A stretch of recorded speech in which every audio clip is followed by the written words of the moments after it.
Hello YouTube, my name's Nicole and welcome to my channel.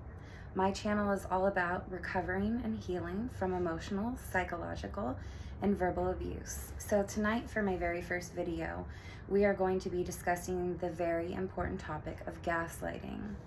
So let's just jump right in.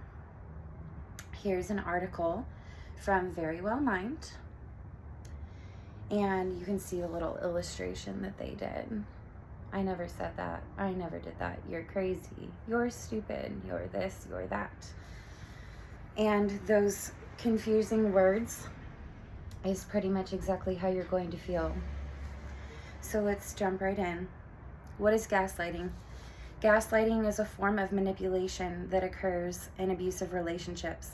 It is an insidious and sometimes covert type of emotional abuse where the bully or abuser makes the target question their judgments and reality.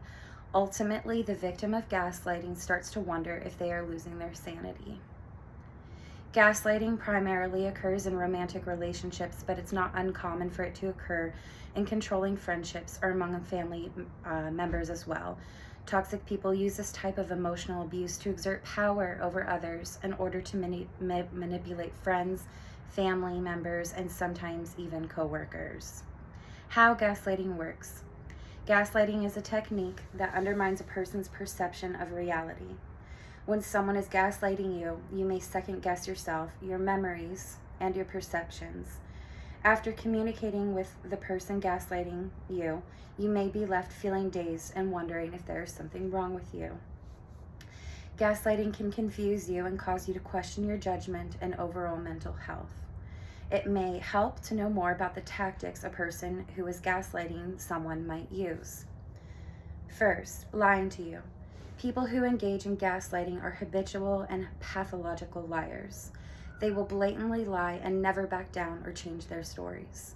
Even when you call them out or provide proof of their deception, they may say something like, "You're making things up. That never happened." Lying is the cornerstone of a gaslighter's destructive behavior. Even when you know they're lying, they can be very convincing. In the end, you start to second guess yourself. Tactic number 2, discrediting you. Gaslighters spread rumors and gossip about you to others. They may pretend to be worried about you while subtly telling others that you seem emotionally unstable or crazy. Unfortunately, this tactic can be extremely effective, and many people side with the abuser or bully without knowing the full story. Additionally, the gaslighter may lie to you and tell you that other people also think this about you. These people may never say a bad thing about you, but the gaslighter will make every attempt to get you to believe that they do. Tactic number 3, distracting you. When you ask a gaslighter a question or call them out for something that they did or said, they may change the subject by asking a question instead of responding to the issue at hand. This not only throws off your train of thought, but causes you to question the need to press a matter when they don't feel the need to respond. Minimizing your thoughts and feelings. Trivializing your emotions allows the gaslighter to gain power over you. They might make statements like, "Calm down, you're overreacting, why are you so sensitive?" All of these statements minimize how you're feeling or what you're thinking and communicate to you that you're wrong. When you deal with someone who never acknowledges your thoughts, feelings, opinions, or beliefs, you may begin to question them yourself. What's more, you may never feel validated or understood, which can be extremely difficult to cope with. Next tactic, shifting blame. Blame shifting is another common gaslighting technique. Every discussion you have is somehow twisted to where you are to blame for something that occurred. Even when you try to discuss how the abuser's behavior makes you feel, they're able to twist the conversation so that you end up believing that you are the cause of their bad behavior. They claim that if only you behave differently, they would not treat you the way they treat you and abuse you the way they abuse you. Denying wrongdoing, that's the next tactic. Bullies and abusers are notorious for denying that they did anything wrong. They do this to avoid taking responsibility for their poor choices. This denial can leave the victim of gaslighting feeling unseen, unheard, and as though the impact on them is of no importance. This tactic also makes it very hard for the victim to move on or healing from the bullying or abusiveness. Using compassionate words as weapons. That's the next tactic. Sometimes when called out or questioned, a gaslighter will use kind and loving words to try to smooth over the situation. They might say something like, "You know how much I love you. I would never hurt you on purpose." These words might be what you want to hear, but they are inauthentic, especially if the same behavior is repeated. With that being said, they may be just enough to convince you to let them off the hook, which is their only goal. Next tactic, rewriting history. A gaslighter may constantly retell stories in ways that are in their favor. For instance, if your partner shoved you against the wall and you're discussing it later, they may twist the story and say you stumbled and they tried to steady you, which is what caused you to fall into the wall. You may begin to doubt your memory of what happened. This confusion or second guessing on your part is exactly their intention. Recap. Gaslighting can include a range of tactics, including lying, distracting, minimizing, denying, and blaming. When you are dealing with someone who uses gaslighting as a manipulative tool, pay close attention to what they do, not the words they choose. Signs of gaslighting. Being subjective to gaslighting can cause anxiety, depression, and other mental health concerns, including addiction and thoughts of suicide. For this reason, it's important to recognize when you're experiencing gaslighting. Ask yourself if any of the following statements ring true. You doubt your feelings and reality. You try to convince yourself that the treatment you receive is not that bad, or that you are just too sensitive. You question your judgment perceptions. You're afraid of speaking up or expressing your emotions. You have already learned that sharing your opinion makes you feel worse in the end, so you stay silent instead. You feel vulnerable and insecure. You often feel like you're walking on eggshells around your partner, friend, or family member. You also feel on edge and lack self-esteem. You feel alone and powerless. You're convinced that everyone around you thinks you are strange, crazy, or unstable, just like the gaslighter says you are. This makes you feel trapped and isolated.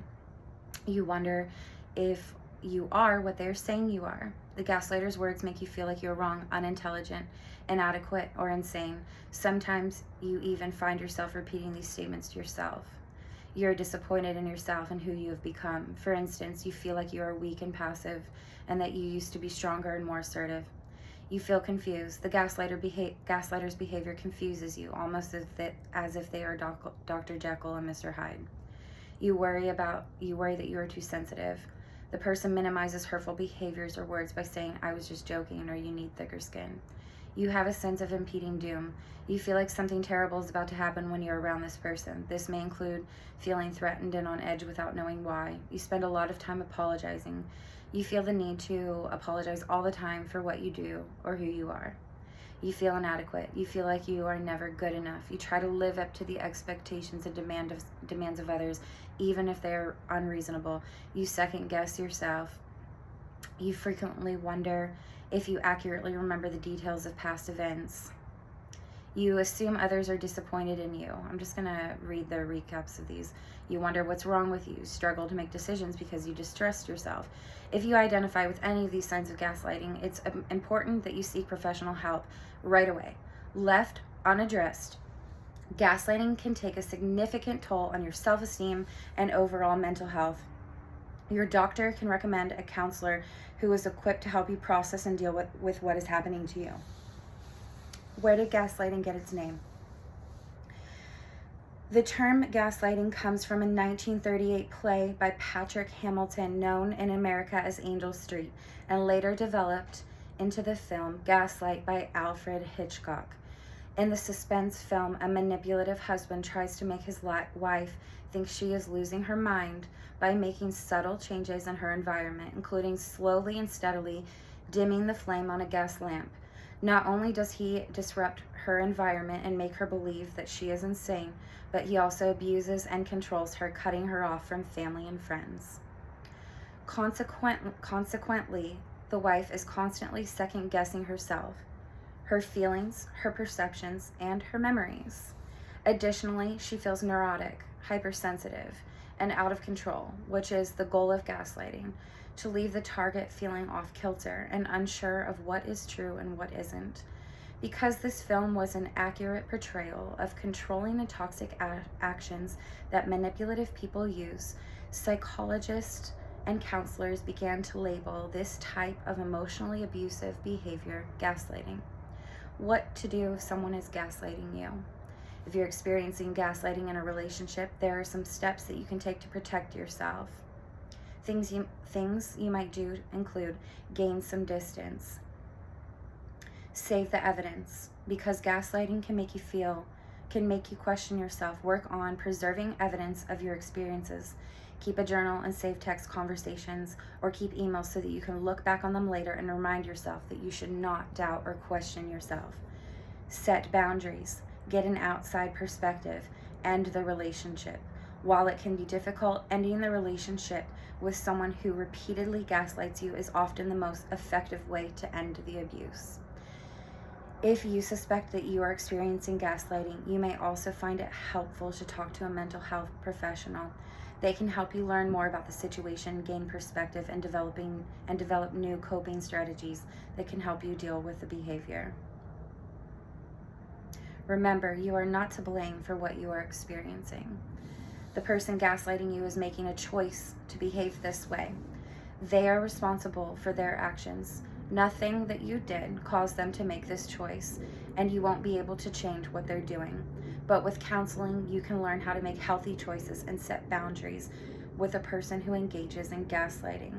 Or you can reach a place where you finally feel ready to move on from this relationship. So, let's talk a little bit about gaslighting. Like I said, hindsight is 20/20. So, with my relationship, now that I look back on it, I can see that it was always happening, but it wasn't effective when it came to really tearing down my sanity until the very end of my relationship, right before I left. So I got laid off at the beginning of COVID-19, which meant that I became a stay-at-home mother. The isolation was overwhelming. There was a lot of stress in our family household due to the income that we lost, and there were just so many things going on. The fighting between my ex and I started ramping up tenfold. And it was about the same things that we've argued about for the past 7 years prior. There wasn't anything different. It was about his unchanged behavior that he promised me for 7 years, repeatedly, over and over and over and over and over again, that he would change. So it just started getting worse. And I started noticing that everything, because I had time to notice now, that everything he was telling me didn't make sense. It didn't make sense because he would keep telling me, I didn't say that, I didn't do that, I did take out the trash that day, I didn't, you always say this, you always say that. And I just started questioning my memories. I started questioning my sanity.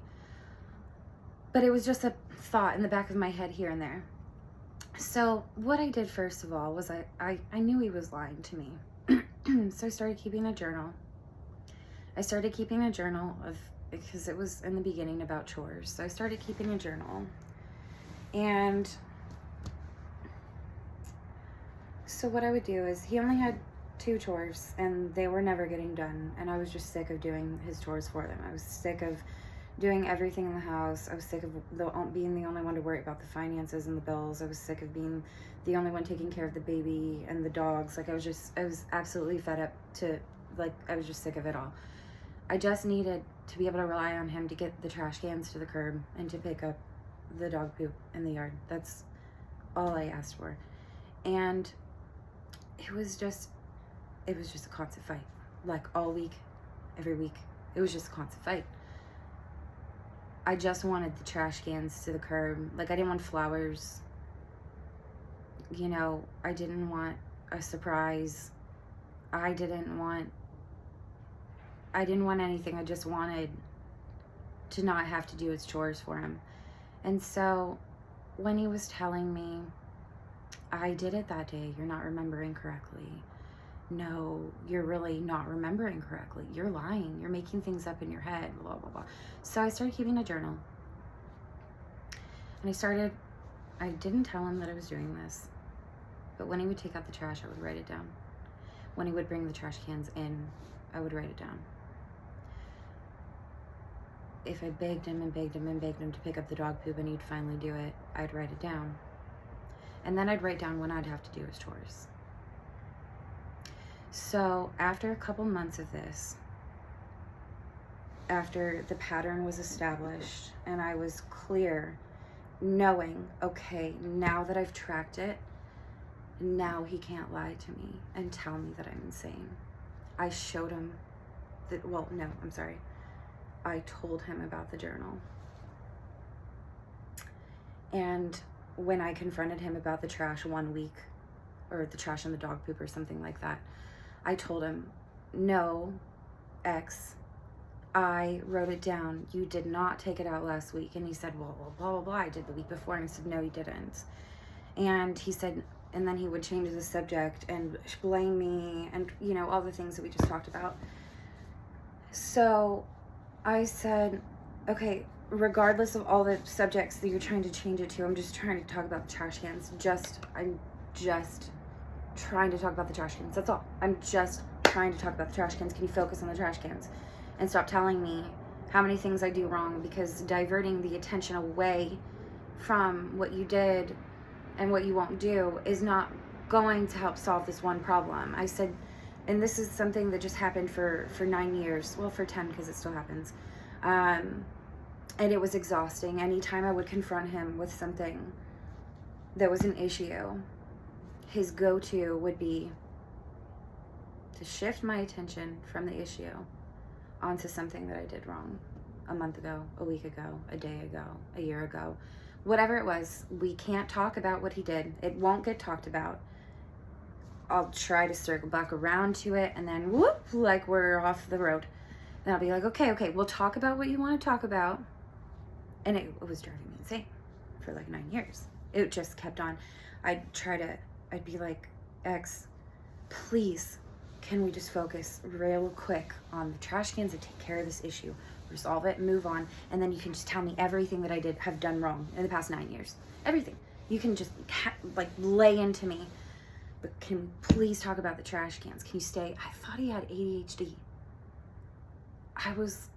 I didn't understand why, if I went to him about the trash cans, why we'd end up talking about what kind of car he drives and why he didn't get the car he wanted.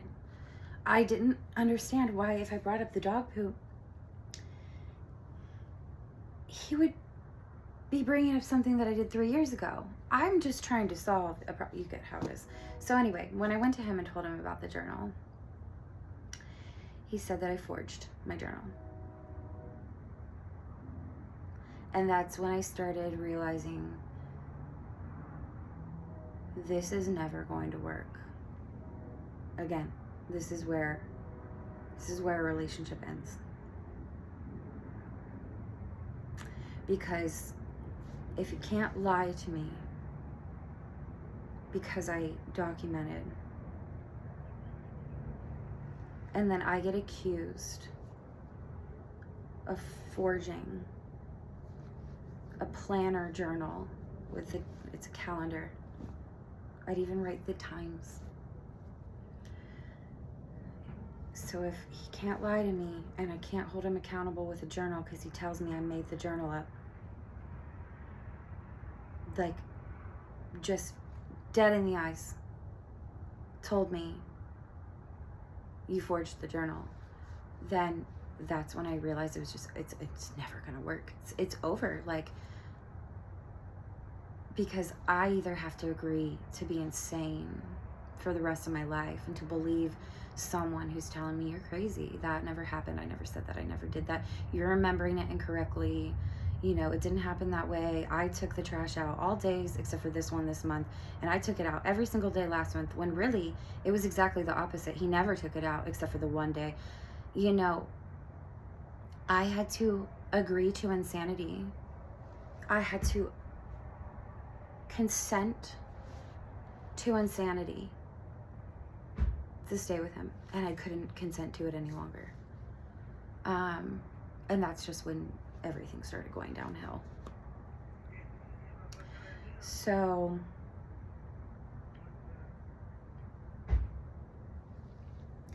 the isolation got really bad. Part of me knew he's lying and manipulating me. But the other part of me loved him so much and can't imagine another human being intentionally driving someone that they love insane, that part of me said, this is not happening. So I just kept on trying to figure it out. I stayed up until the point where my life depended on me leaving. I started reaching out for help. I picked up the phone, started texting and calling people. And I started telling everybody, I don't know if I'm insane or if I'm sane, but someone needs to get him the hell out of my house. I don't know what's going on. He tells, and I've looked through the messages, it's hard. I kept on telling people, he tells me this, but then he does this. He says this, but then this. He's telling me this. You know, at that point in time, he was trapping me in rooms, holding my baby. Like, the baby woke up from a nap one day, and we were in the middle of a brainwashing session where I was supposed to be listening to him convince me that I was insane, and I wasn't having it. I was sitting right there in the corner on my porch, living outside when he was home. I was living outside. I wouldn't go inside of my home when he was home. All being in his presence did for me was scream danger. I couldn't be near him. His attitude was mean and cold, but he would tell me that I was not okay. And so it didn't make sense to me. If as his wife I'm not okay, then why aren't you being nice and kind to me instead of being mean and calling me names? You know, it didn't make sense to me. So that's another thing. Everything piled on. I felt like I was going insane. You know, that one day that my daughter woke up from a nap, and I was like, well, she's up, I have to go get her. He raced me upstairs, and he got her out of her crib first. And I was like, give me the baby, I'm gonna go feed her, change her, everything. And he was like, not until you sit down and listen to me. I ended up having to call his dad because he chased me around the house. I didn't want to listen. I did not want to listen to someone brainwashing me. I did not want to. It was my choice to not want to be brainwashed and to not want to be told you cannot hold your child or feed your child or change your child until you sit down and you listen to what I have to say to you. I was done listening to someone lie and mess with my head. I wanted nothing to do with it. And he was telling me, if you don't do it, I'm going to leave with the baby. So I called my friend Mandy and had her on speakerphone for accountability because I wanted somebody to hear what was going on. And then I called my husband's dad. He didn't end up leaving that day. He did not like that. So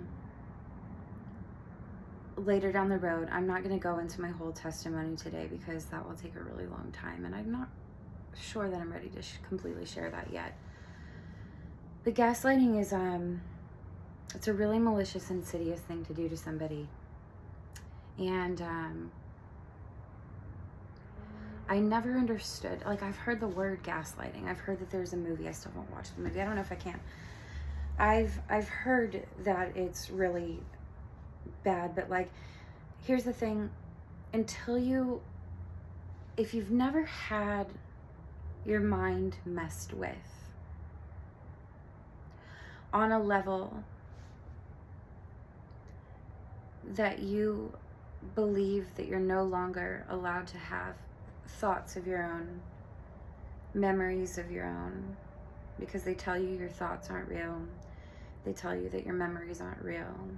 They tell you there's something wrong with you. They tell you you're unsafe to be around your child. Then they start texting people, you know, and then that just adds so much cruelty into it when they start gaslighting other people, just like subtly, like the messages that I read about him. He told people I was going to run away with our baby. My husband that I adored, that I just wanted to stop hurting me and leave my mind alone. I still adored him and I forgave him. In that moment, I even forgave him. I just wanted him to stop. I loved him so much, and I had to read messages with him telling my cousin and his brother that I was going to run away and leave the state of California with my child while I was trying to kick him out of our house so that I could stay here. So that's where things don't match up. Why would your wife be kicking you out of your house and you be going to people? I guess what you're not doing is telling people that you're getting kicked out of your house. What you are doing is telling people that your wife's about to run away with your child. It doesn't make sense. It doesn't add up.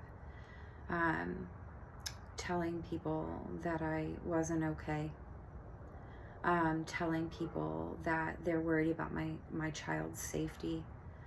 When you're intentionally destroying someone's mind and doing it as hard as you can, as often as you can, and as long as you can, and destroying it as badly as you possibly can, and then you have the audacity to text people and tell people that you love your wife, you really hope she gets better.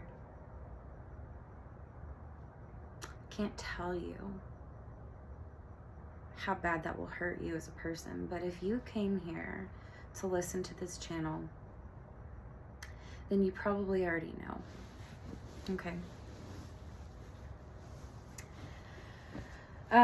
So I want to go back to two situations where I didn't understand this until I went through it, because what, hindsight's 2020. Like I said, until you have had yourself in the position that you are questioning reality, questioning your sanity, knowing that you're sane, but part of you, it's called cognitive dissonance. Until you're in that position, you don't understand how serious this can be. A lot of people end up killing themselves. I was one of them that fully intended on killing myself. This was 2 months after I was set up to appear suicidal. I'm going to share that story because that's my testimony. I'm going to share it on another night, probably next week, because I need to write down some notes before I attempt to talk about something that difficult. I need to collect my thoughts and have some kind of agenda. But what it looks like from the outside is I developed a stutter. I was disassociating. I could not complete a sentence. I was sending paragraphs and paragraphs out, just calling for help. Anybody. I would have taken help from anybody.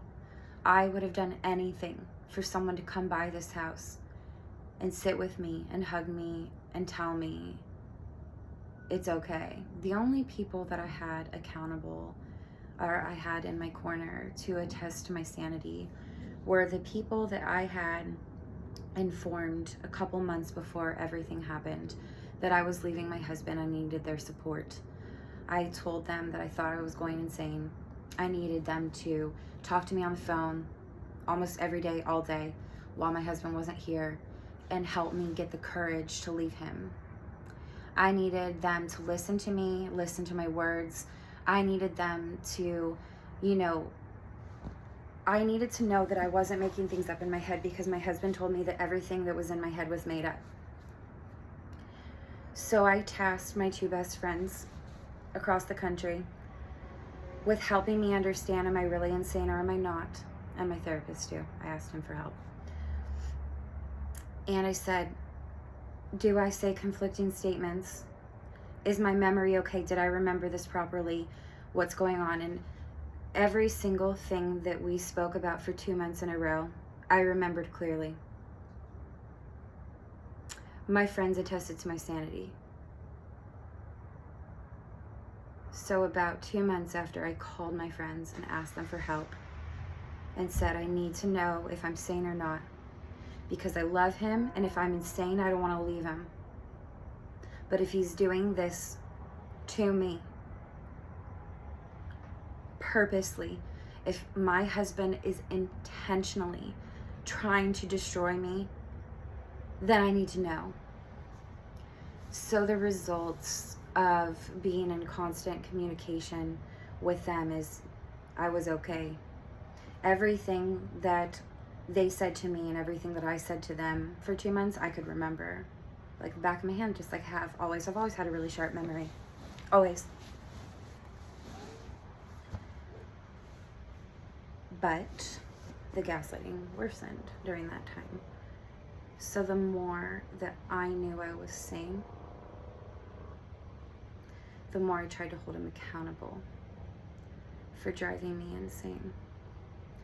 And the more I tried to hold him accountable and tell him to stop doing what he was doing to me, the more he told me I was insane. So I lived on my porch. I didn't go near him. I couldn't go near him. Then I started calling out for help. So, as I said, hindsight's 20/20. Besides my personal experience with this, after I found healing, and after I really got myself a lot of help, because I couldn't understand how someone that I loved with every fiber of my being would want to destroy my mind.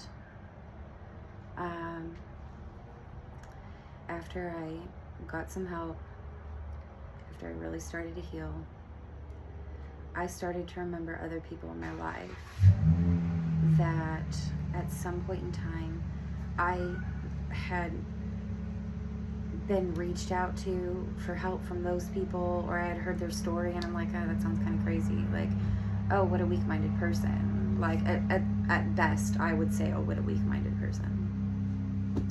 I didn't believe in emotional abuse. I didn't believe in psychological abuse. I thought it was made up. I never thought it would happen to me.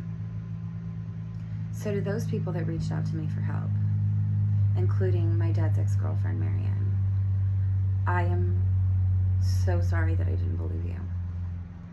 I know now what it feels like, but I also know how possible healing is. So with that being said, this was my first video. It was probably a little rocky, but I talked to my life coach today and he inspired me just to do it. You know, if you never get started, you can never succeed. So here we are with the first video. Tonight's video was about gaslighting. It's insidious, it's malicious, it's intentional, it's dangerous, destroys people's lives, and a lot of people end up killing themselves. My child almost ended up without a mother last November. So, to the people out there that do these things to their loving spouses, you need some help. It's not okay to hurt someone and to the point where they think that death is their only escape from you. And it's not okay when you have a child to hurt your child's parent so badly that they're ready to die. It's not okay. I will try to make my next video a little bit more upbeat. But for tonight, there's really not a lot that I can say that's very positive about gaslighting, just since my experience was so severe that I almost took my life. So that's what I have to say for tonight. Thank you, YouTube. Have a great night, and I'll see you next time.